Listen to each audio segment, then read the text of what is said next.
Shalom adik-adik semuanya. Wah, selamat hari Minggu. Ketemu lagi di minggu yang baru, tentunya bareng Koko Jovan. Wah, pastinya kalau setiap hari Minggu nih Koko yakin dan percaya adik-adik semuanya pasti semangat nih. Kenapa ya? Karena kita mau sekolah Minggu dong tentunya. Dan di sekolah Minggu GKP yang keren banget adik-adik tentunya, ya gak? Nah, siapa yang siap memuji dan muliakan nama Tuhan? Ayo coba angkat tangannya, lambaikan tangannya di kamera, berikan senyum yang terbaik. Tentunya setiap hari Minggu pasti adik-adik semangat banget nih mau memuji dan memuliakan nama Tuhan adik-adik tentunya. Nah, Koko kayaknya udah bosan banget nih nanya ke adik-adik tentang ini. Siapa yang pada pagi hari ini udah memuji dan memuliakan nama Tuhan? Siapa yang udah bertemu dengan Tuhan? Berdoa, ayo siapa? Nah, kalau misalnya belum, yuk kita semuanya bangkit berdiri. Gak ada lagi yang males-malesan, gak ada yang lagi matanya masih ngantuk. Ayo cuci muka, ganti baju yang rapi, dan berikan yang terbaik buat Tuhan. Yuk, kita sebelum mulai ibadah kita nyanyi satu lagu untuk menyapa Tuhan. Selamat pagi Tuhan.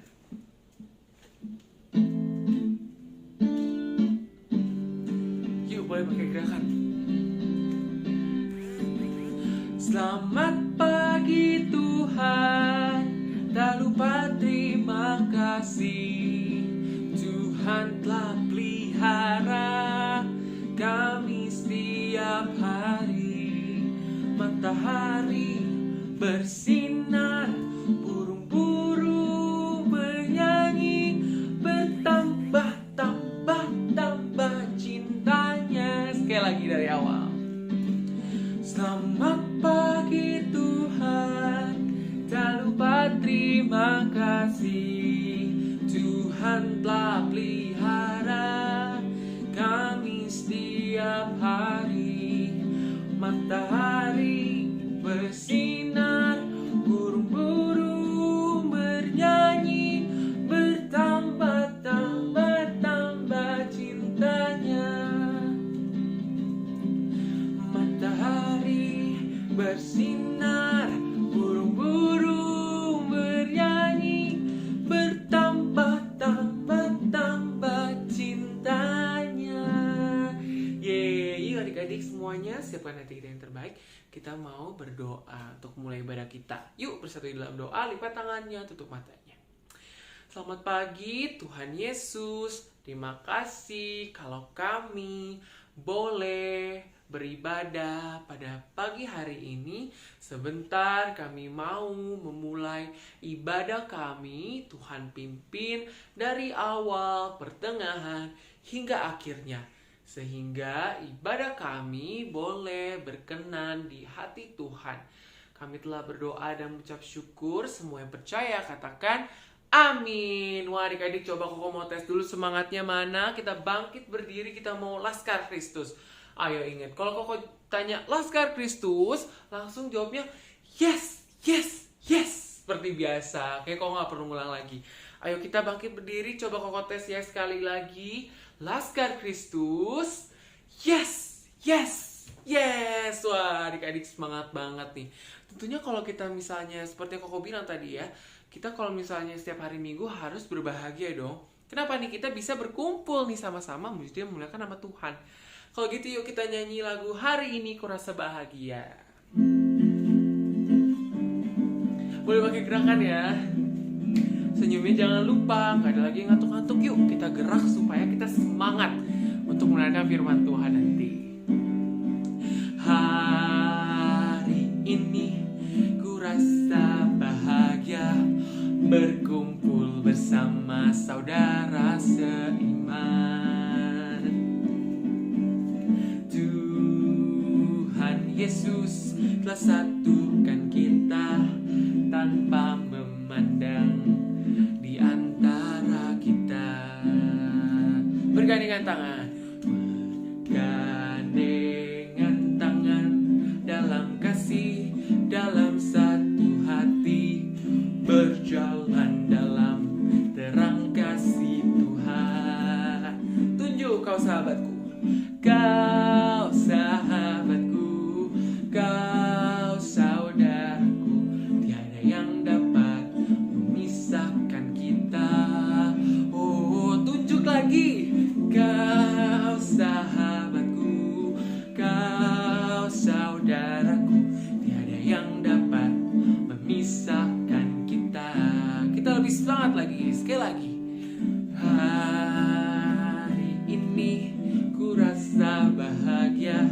berkumpul bersama saudara seiman.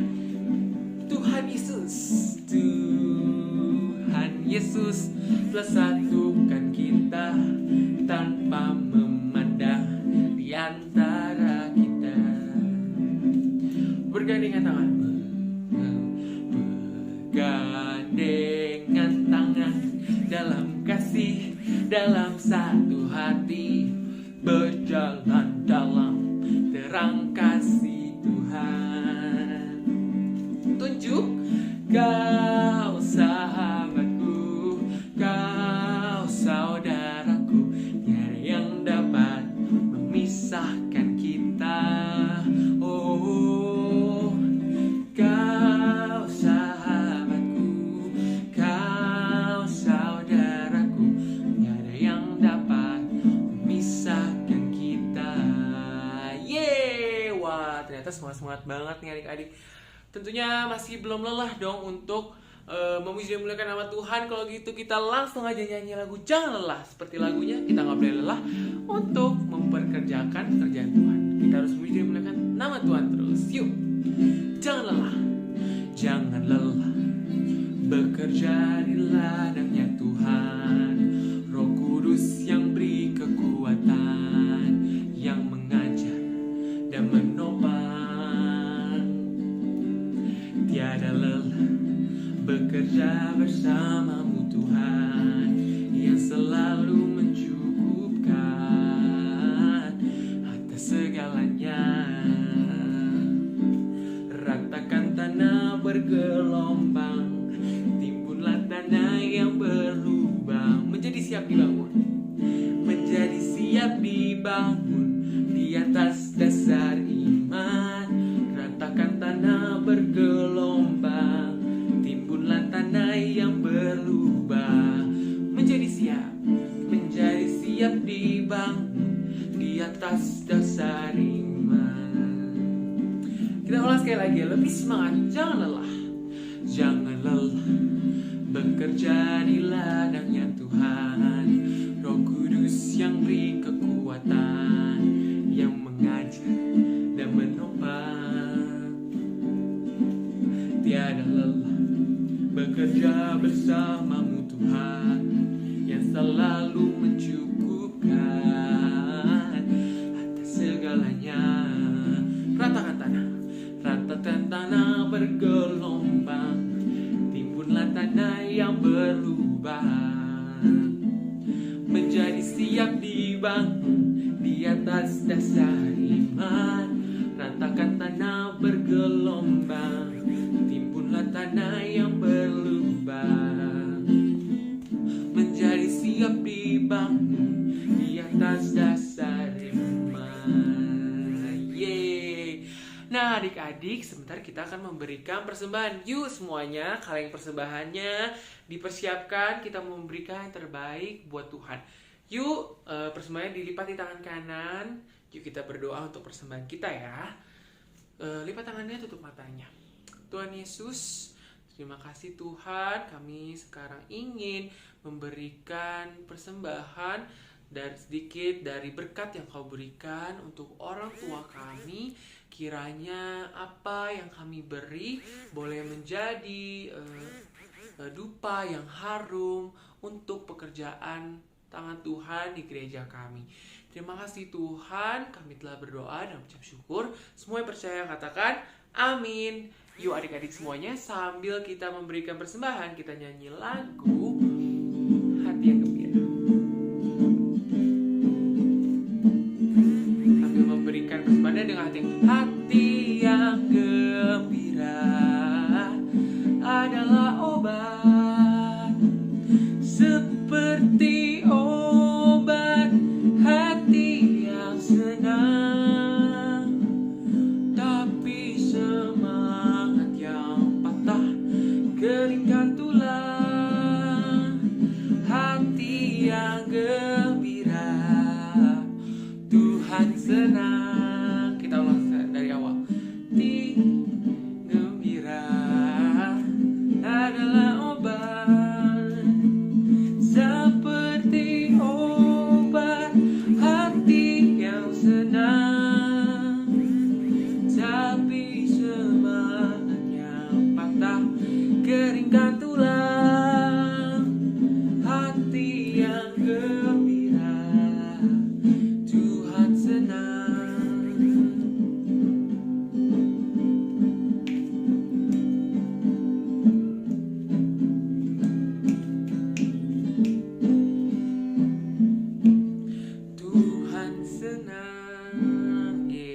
Terima kasih untuk persembahan yang telah diberikan adik-adik. Sebentar kita akan mendengarkan firman Tuhan adik-adik semuanya. Kita harus mempersiapkan hati kita, berikan hati kita yang terbaik. Kita nyanyi kan satu lagu dulu sebelum kita masuki firman Tuhan.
Kita bersatu dalam doa.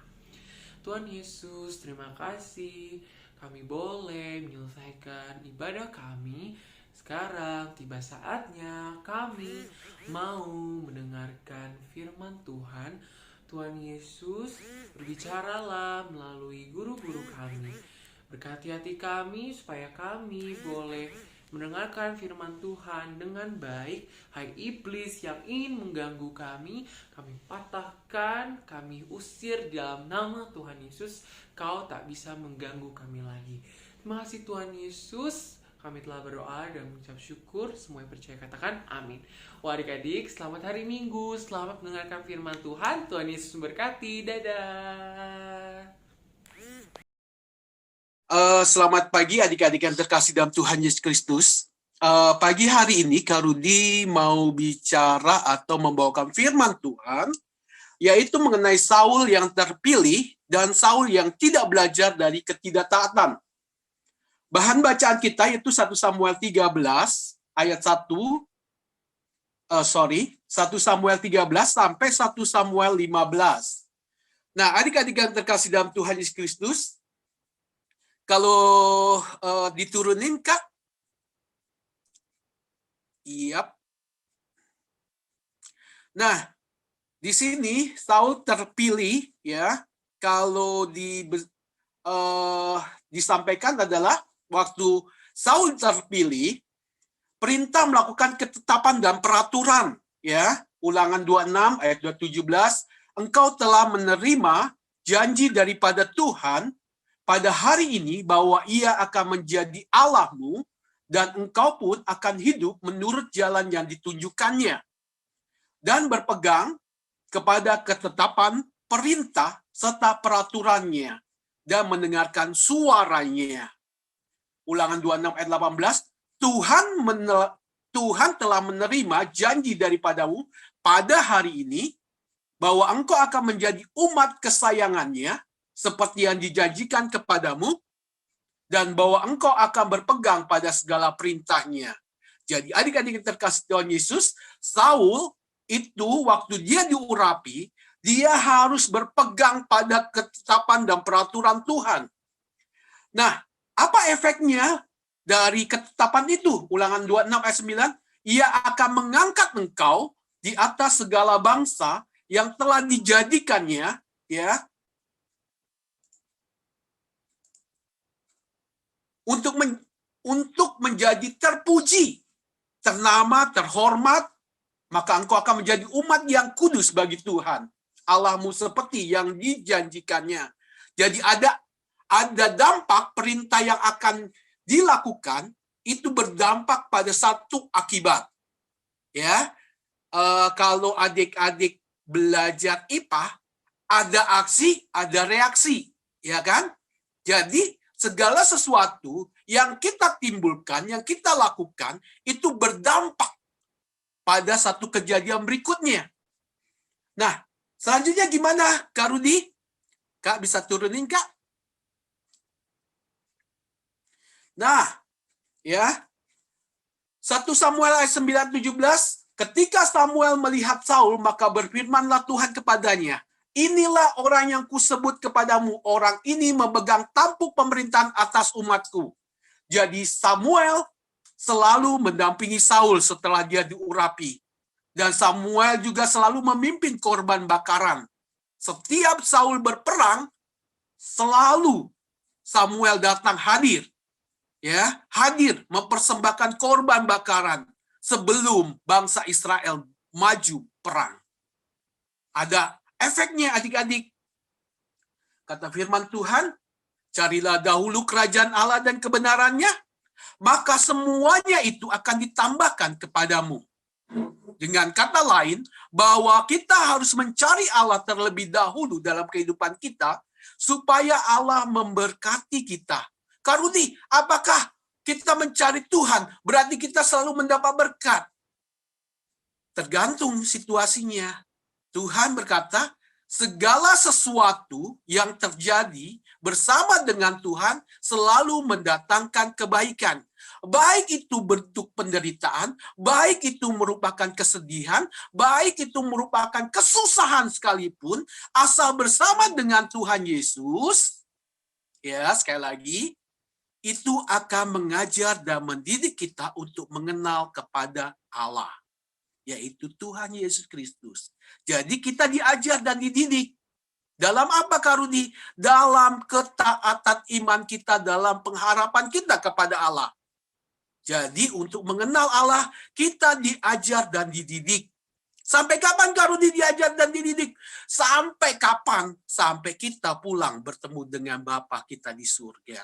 Ya, adik-adik yang terkasih dalam Tuhan Kristus, Samuel selalu mendampingi Raja Saul, ya, dan Raja Saul mempersembahkan domba untuk dipersembahkan kepada Allah sebelum bangsa Israel maju berperang. Nah, selanjutnya apa? Bahwa Saul memimpin perang selalu menang. Melawan siapa? Melawan musuh-musuh bangsa Israel. Ya, dia selalu menang. Karena apa? Karena ada Allah menyertai bangsa Israel. Ingat, jika Allah di pihak kita, siapakah lawan kita? Tidak ada.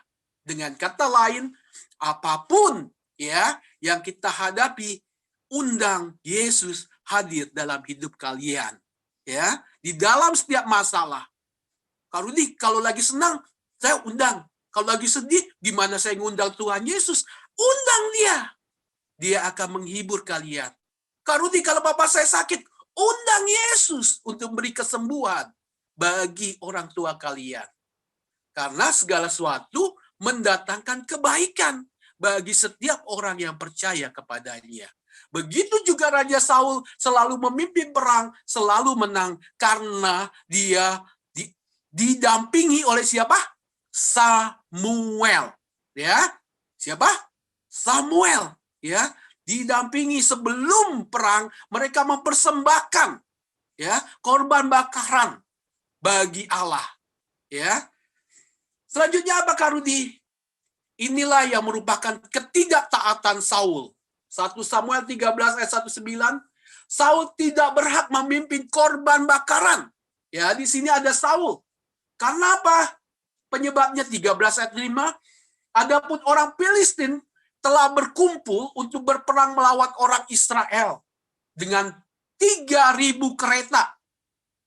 6.000 orang pasukan berkuda dan pasukan berjalan kaki sebanyak pasir di tepi lautan. Mereka bergerak maju dan berkemah di Mikmas, di sebelah timur Bet Awen. Jadi bangsa Israel merasa kekhawatiran, merasa sesuatu yang tidak nyaman, merasa sesuatu yang tidak merasa nggak bisa berbuat apa-apa. Kenapa mereka tidak bisa berbuat apa-apa? Karena Samuel selama 7 hari ditunggu-tunggu itu tidak hadir untuk mempersembahkan korban bakaran. Sedangkan bangsa Filistin begitu banyak jumlahnya yang mereka lihat membuat mereka khawatir. Mereka merasa tidak nyaman. Mereka merasa, kalau kata orang bilang, aduh takut ini gimana nih kalau melihat pasukan begitu banyak melawan mereka. Nah, karena, sekali lagi Kak Rudi, terkadang kita suka namanya proaktif. Tanpa kita sadari, proaktif kita menyebabkan kesalahan. Kesalahan apa, Kak Rudi? Kesalahannya bukan menjadi tanggung jawab kita. Saul mengambil bagian yang bukan tanggung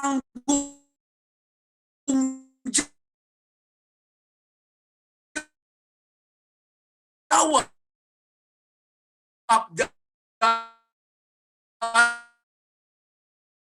Allah.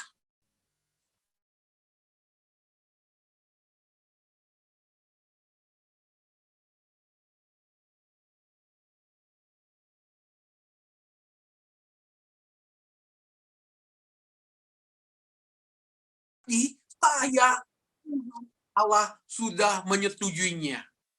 Tuhan Allah hadir. Padahal adik-adik yang terkasih dan Tuhan Yesus, Allah bukan bicara korban bakaran. Allah tidak saja membicarakan sesuatu liturgi kebiasaan agama, tapi Allah melihat satu ketaatan, kesabaran yang dimiliki oleh bangsa Israel.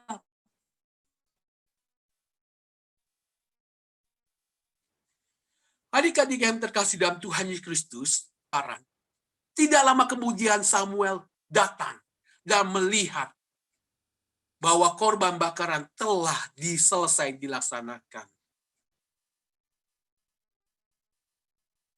Akibat ketidaktaatan Saul, adik-adik terkasih dalam Tuhan Kristus, itu bodoh. Engkau tidak mengikuti perintah Tuhan, Allahmu yang diperintahkannya kepadamu.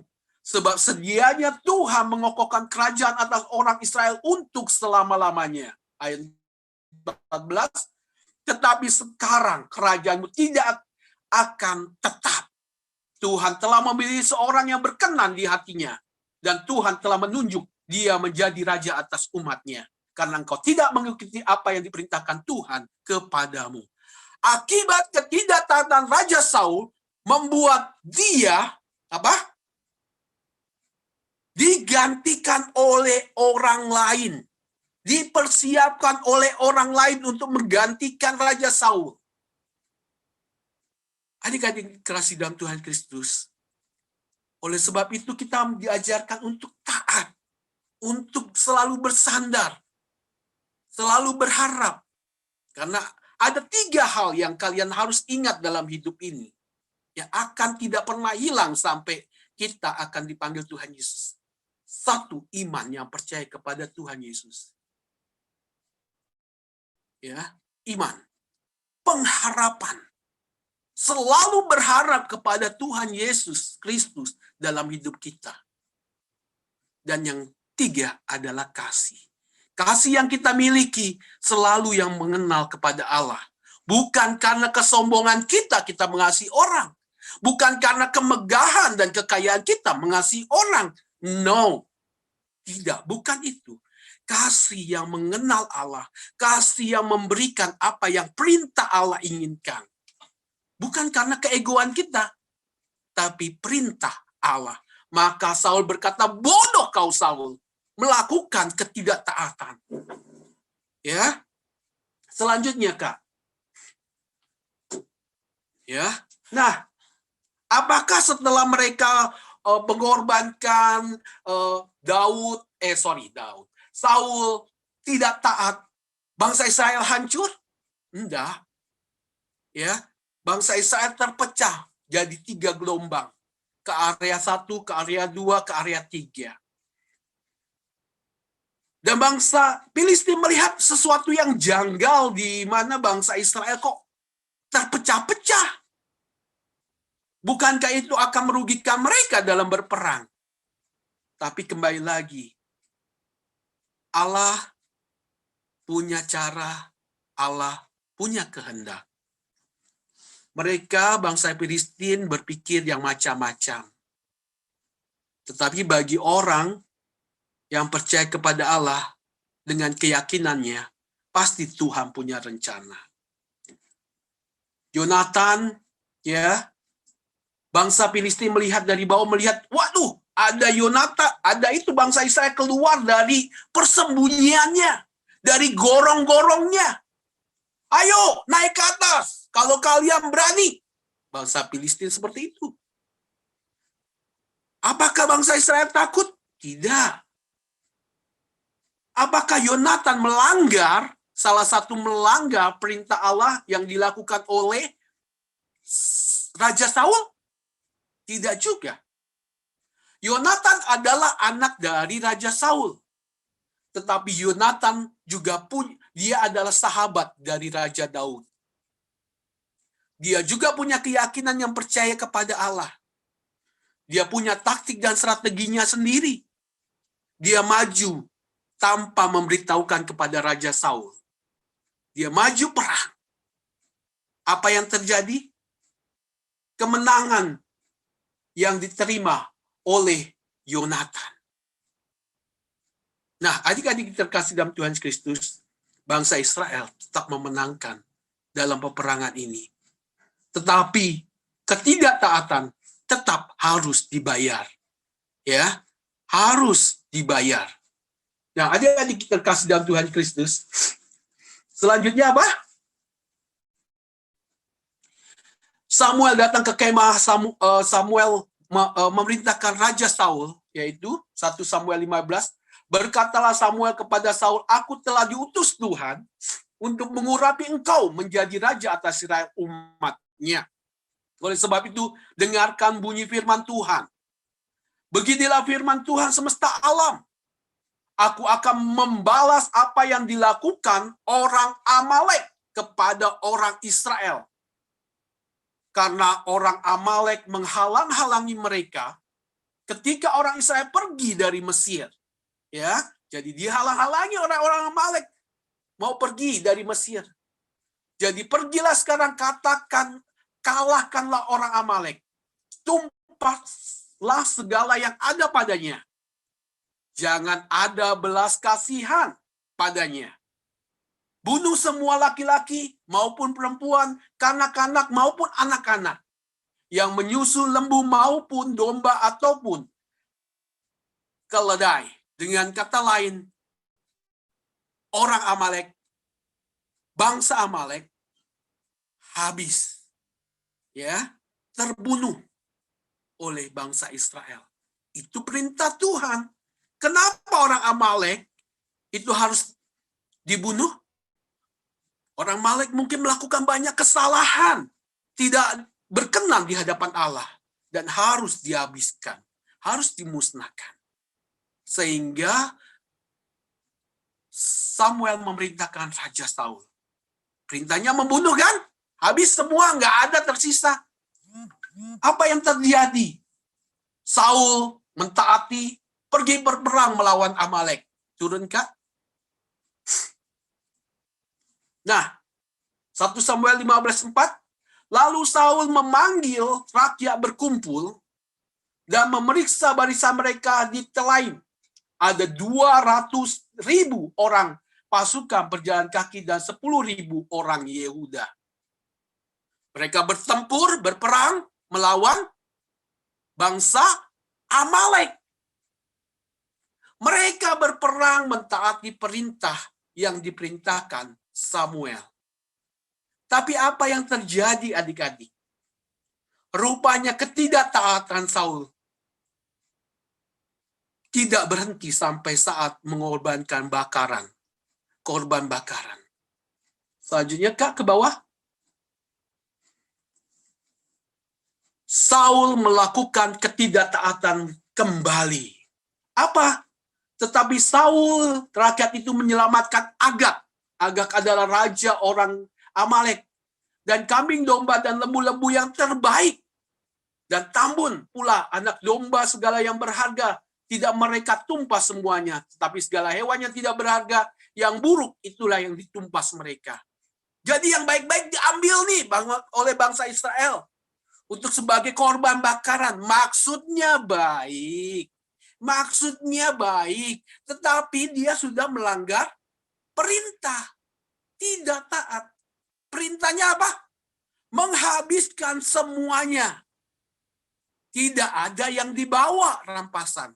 Termasuk Raja Agag dalam hidup-hidup. Tidak ada perintah itu. Semua habis. Tetapi Raja Saul melakukan hal yang lain. Apa ini? Ketidaktaatan. Selanjutnya Kak turun.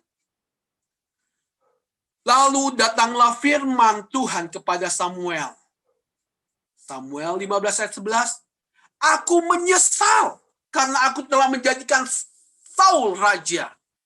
Sebab ia telah berbalik daripada aku dan tidak melaksanakan firman-Ku. Maka sakit hatilah Samuel. Ia berseru kepada Tuhan semalam-malaman. Bagaimana adik-adik yang terkasih? Samuel yang selalu mendampingi Raja Saul merasa bersalah. Merasa sakit hati.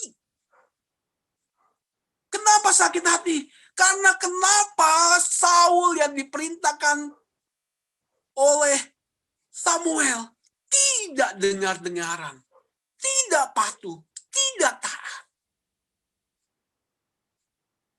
Hal inilah yang membuat Samuel sakit hati.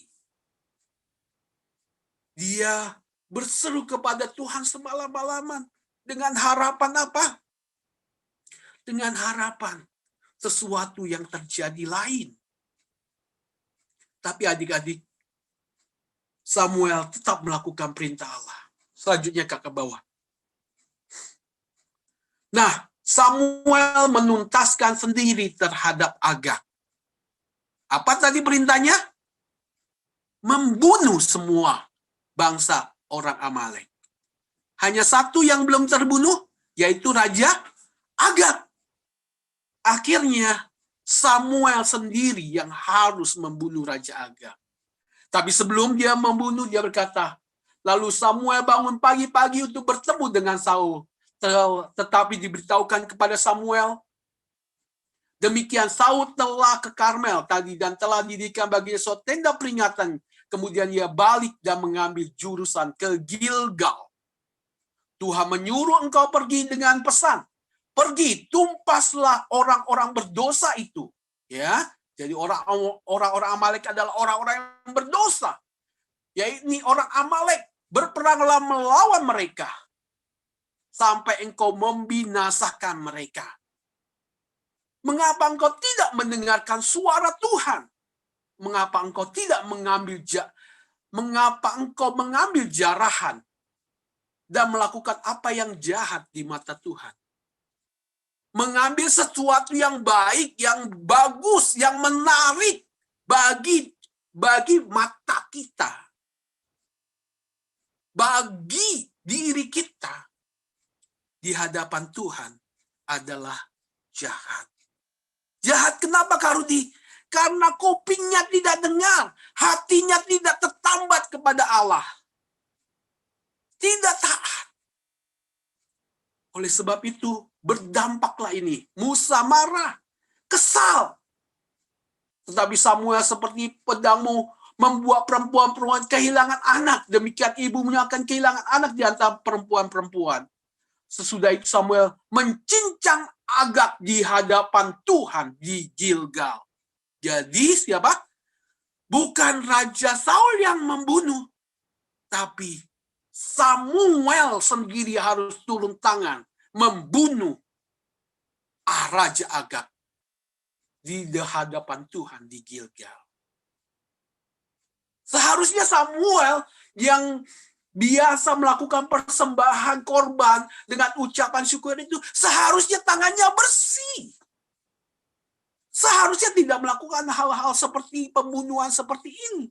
Tetapi karena Saul tidak melakukan tugasnya dengan baik, Saul tidak melakukan tugasnya dengan benar, harus Samuel lakukan itu. Yang bukan tugasnya diambil.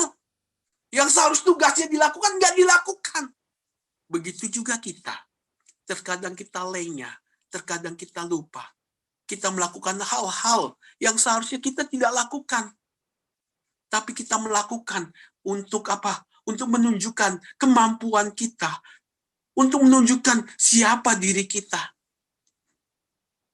Apakah salah, Kak Rudi? Enggak salah.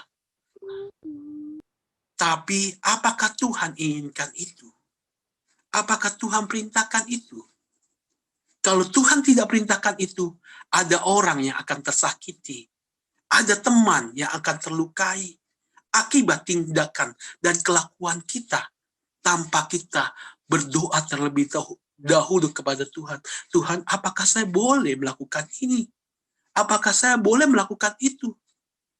Dengan maksud baik, dengan cara yang baik, dengan langkah yang baik, dan tidak menyakitkan orang lain. Itu yang Allah inginkan. Tapi apakah sempurna itu, Kak Rudi? Kak Rudi juga nggak bisa menilai itu. Karena hanya Tuhan yang tahu apa yang kita harus lakukan. Kita hanya bisa lakukan, terkadang kita juga menyakitkan orang lain. Jadi, kita harus belajar, bersandar, dan berserah kepada Tuhan saja. Kalaupun kita salah, kita minta ampun. Karena ketidaktahuan kita, karena ketidaktaatan kita. Tapi kita sadar bahwa kita melakukan kesalahan. Kita menyadari bahwa kita tidak melakukan ketaatan. Tapi kita sadar kita harus merubah ketidaktaatan itu. Bukan dilakukan berulang-ulang lagi. Bukan. Tapi kita harus belajar. Belajar di mana, Kak Rudi? Guru-guru sekolah minggu, Bapak pendeta selalu mengajarkan, kalau mau tumbuh, baca kitab suci, doa tiap hari, kalau mau tumbuh, kalau mau tumbuh, kalau mau tumbuh, glory haleluya, baca kitab suci, doa tiap hari kalau mau tumbuh. Bagaimana, Kak Rudi? Roh Kudus yang akan menjadi penolong kita. Karena Roh Kuduslah yang selalu menolong kita di saat kita dalam posisi ketidaktahuan kita. Selanjutnya apakah Rudi? Samuel meninggalkan Saul. 1 Samuel 15-13. Kemudian Samuel pergi ke Ramah, tetapi Saul pergi ke rumahnya di Gibea. Saul sampai hari matinya Samuel tidak melihat Saul lagi. Tetapi Samuel berduka cita karena Saul, raja atas Israel. Nah, adik-adik, ketidaktaatan membuat orang lain terluka. Membuat Allah pun menyesal. Tetapi kembali lagi, kita harus sadar. Kita harus baca firman Tuhan. Kita harus berdoa. Biarlah Tuhan Yesus selalu mengajar dan mendidik kita untuk mengenal bagaimana kita melangkah. Bagaimana kita mengikuti jalan-jalan yang Yesus ajarkan. Sehingga kita tahu harus bagaimana. Selanjutnya turun, Kak. Ayat hafalan 1 Samuel ayat 2:30. 30c ini sebenarnya. Sebab siapa yang menghormati aku akan kuhormati. Tetapi siapa yang menghina aku akan dipandang rendah. Ya. Apakah ada pertanyaan dari adik-adik? Dari cerita tentang Saul yang terpilih, Saul juga yang tidak taat kepada Tuhan. Ada yang bertanya? Dari cerita tadi yang tidak jelas? Kalau tidak ada, ke bawah, Kak.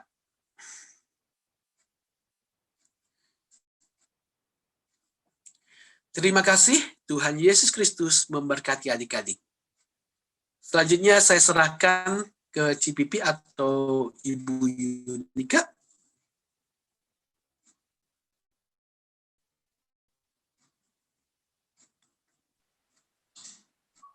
Ya, aku 1 menit aja.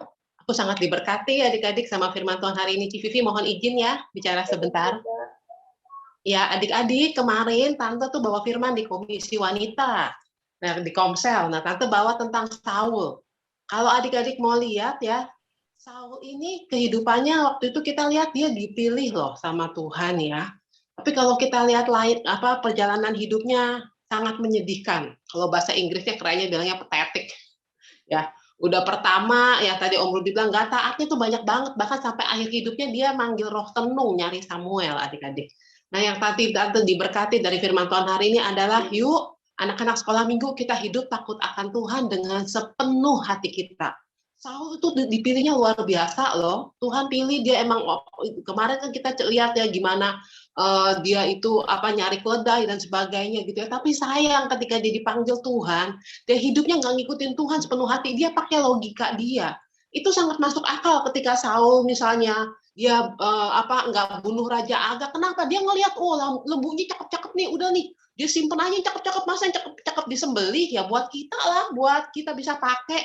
Kemudian waktu Saul bikin korban bakaran yang tadi Om Rudi cerita, kenapa dia lakukan begitu? Adik-adik tahu nggak? Saul itu mau ditinggalin sama rakyatnya. Rakyatnya nungguin Samuel kagak datang-datang kasih korban, sedangkan itu orang Filistin udah mau dia di depan mata. Secara logika keputusannya Saul itu sangat masuk di akal.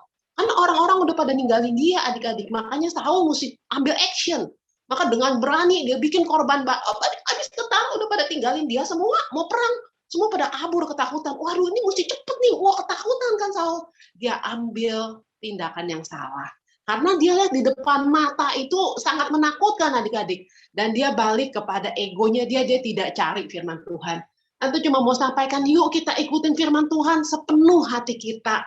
Jangan setengah hati gitu ya. Tuhan mau bilangin kita karena Tuhan sayang sama kita. Jangan kayak Saul, sayang kita udah ke sekolah minggu, kita tahu firman Tuhan. Tapi kalau kita hidupnya setengah hati, nggak wholeheartedly, hidup kita bisa kayak Saul adik-adik. Sangat kalau bahasa Inggris kerennya bilangnya pathetic, itu nyedihin banget gitu ya. Udah dipilih sungguh-sungguh sama Tuhan, tapi dalam menjalani hidupnya, journey of life-nya Saul itu nggak perfect gitu ya. Padahal Tuhan udah pilih dengan luar biasa. Jadi yuk kita hidup sepenuh hati, sungguh-sungguh sama Tuhan. Ya, jangan kayak Saul, kalau lihat sesuatu pokoknya logikanya begini nih, harusnya begini, pasti begini. Adik-adik, yang pasti itu hanyalah kebenaran firman Tuhan. Di dalam kehidupan kita terbatas. Siapa yang pernah duga virus yang begitu kecil bisa memporak-porandakan dunia?